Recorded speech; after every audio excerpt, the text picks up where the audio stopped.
Magandang araw po mga kuwangis ko kung saan man sulok ka man ng mundo. Ito ang inyong lingkod, Anton Olson. Sa mga kapwa ko OFW dyan sa Middle East, Yumkin Said. Bago po natin panorin po yung pambabastos ni Sharon Cunita, isa mo na diyang subscribe at likes din sa aking channel. Kasi nga matutuwa kayong pag-uusapan natin ngayon.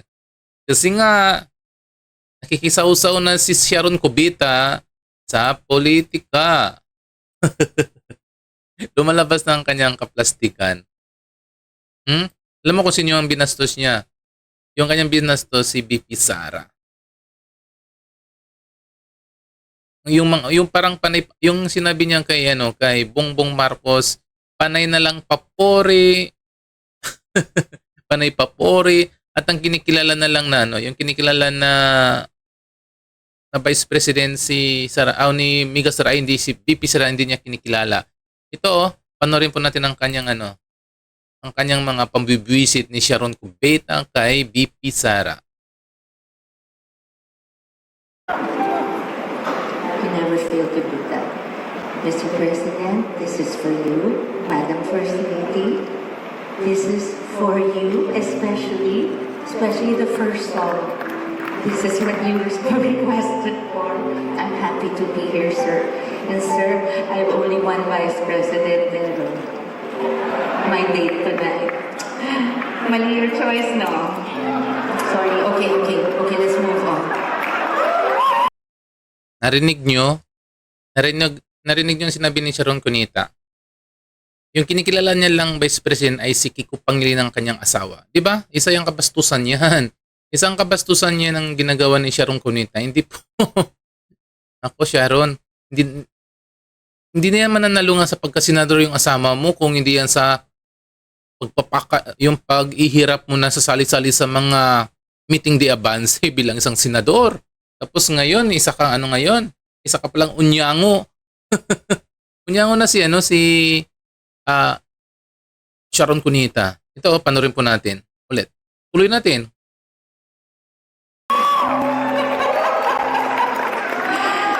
Basta, Mr. President, you have my support. I will pray for you. I will pray for the country. I will pray that before we all judge you, that you are allowed to do your job for all of us. And we pray for good health, peace of mind from all the fake news, all the disinformation. May God be with you every single day, Mr. President and Madam First Lady. Naging Vice President na si Madam First Lady. No, but that's my Vice President. My date. Just reiterate. Anyway. So, ang ibig sabihin ni parang gustong palabasin ni Sharon Cunita na si Bongbong Marcos lahat po yung mga allegation, di ba? Pakinggan mo kanyang sinabi Ang sinabi ni Sharon Cunita, ipagpadasal daw siya sa kanyang sakit at sa mga fake news na lumalabas. So, ibig sabihin ang sinasabi ni Sharon Cunita, lahat pong nangyayari sa anomalya sa pag-control, lahat ba yun is fake news ba? Hindi po yung nakakatuwa. Hindi po yung nakakatuwa bilang isang mamamayan na isa kang mataas. Alam ko, siyempre, matagal ka ng sikat na artista, siyempre marami ka ng mga supporters. Pero hindi po nakakatuwa. Nasasabihin mo sa taong bayan na lahat po ang binibintang kay Bongbong Marcos ay fake news. Naglabasan na lahat ng mga naglabasan na lahat yung mga testigo, yun sa flood control, yun ba Sharon Cunita, fake news pa rin yun? Investigation sa Blue Ribbon Committee, fake news pa rin ba yun? Sa ICI, fake news pa rin ba yun? Hindi nadawit ang pangalan ni Marcos Jr. pati ni Romualdez, lahat ba yung fake news pa rin yun? Sa paghihirap ng Pilipinas po, bumabagsak yung ekonomiya ng Pilipinas, yung ba fake news pa rin yun? Lupit mo. Sa sobrang laki ang binabayad mo na tax ni Sharon Cunita, hindi pa rin siya naniniwala yata, hindi pa rin siya naniniwala na yung pera niyang binibigay ay ninanakaw din ng kapwa mga politiko. Hindi pa rin siya naniniwala, di ba? So parang obvious na, alam ko naman ang ginagawa ni Sharon nakikipag-plastikan lang to Kasi si Bongbong Marcos kasi, hindi naman kasi Liberal Party yan eh. Si Sharon Cunita ay dilawan. Si Bongbong Marcos ay kakamping. Yung kakamping pa, kakamping. Hindi po yan magkakampiyan. Nagpa-plastikan lang silang lahat yan. Kasi nga gusto nila kasi pabagsakin si Sara Duterte para hindi makatakbo sa 2028 election. Yun po yung totoo mga kababayan ko. Kaya ngayon kung ano-ano na lang yung binabato kay BP Sara at panggigipit na ginagawa. So ngayon maririnig mo sa isang tao na pinupuri niya masyado si Bongbong Marcos kahit ang dami ng katiwalian nangyayari sa gobyerno, poring-pori pa rin siya. Ano kayang mga tumatakbo sa utak ni Sharon? Ano bang mga taktika ng ginagawa niya? Ano bang diverting issues ba to? O baka yung si Kiko Pangilinan, baka si Kiko Pangilinan ay tatakbo naman ulit ng Vice President. Alam mo, kahit tumakbo pa ulit yan si Kiko Pangilinan bilang isang Vice President, hindi pa rin niya mananalo. Tapos sasabihin niya pa ni Sharon Cunita na nagkamali siya sa pagpili ng Vice President. Sinabi niya kay Bongbong Marcos na nagkamali daw ng pagpili ng Vice President. Sharon Cunita, kung di ka syunga, sobra kang syunga, hindi mananalo bilang President si Bongbong Marcos, real talk. Hindi mananalong President si Marcos Jr.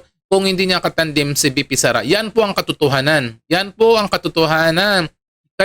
Kung tumakbo man Presidente si Sara that time, hindi rin tatakbo si Bongbong Marcos kasi alam niyang talo siya eh. Kaya sobrang diskarte ni Amy Marcos araw-araw binabalik-balikan niya doon halos sa Davao para tumakbo lang, para makatandim lang si Bongbong Marcos. So ngayon ang nangyari ngayon, wala 'di ba? Naghiwa-hiwalay na yung unit team.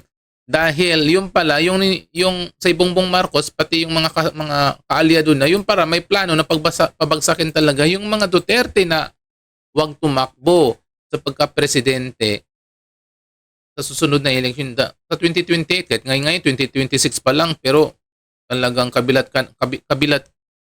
at kanan na yung usapin tungkol sa presidential sa 2028. So ngayon, alam mo ngayon, lahat-lahat mo naglalabasan yung mga paninira sa mga Duterte, kung ano-ano lang binabato. Ngayon, tignan mo, impeachment naman ngayon.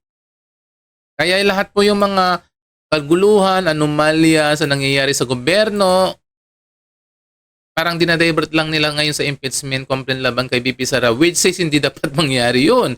Kasi nga, yung pinaka-importanting mga problema sa bayan, kagaya sa anomalya na nangyari sa Nakawan, na bilyon-bilyon o trilyon pa nga, hindi nila nabibigyan ng importansya. Di ba tahimik? Tignan mo yung unang pasikat ni kung matatandaan nyo, yung unang pasikat ni Ping Lacson. Di ba sabi niya may 67 daw na kongresista na kasabwat o dawit sa anomalya sa flood control. Ngayon, ang nangyari ngayon kay Ping Lacson, di ba tahimik? Hindi yan binabanggit ngayon. Ang binabanggit na lang niya ngayon, lahat na lang kay Diskaya. Pati sa ibang mga senado na hindi niya kaalyado. Diba? So yan muna mga kabangis ko. Yan muna. O mga kababayan ko dyan. Sa mga hindi pa nakaka-subscribe, please subscribe my channel. Sa mga kapako OFW, masalam.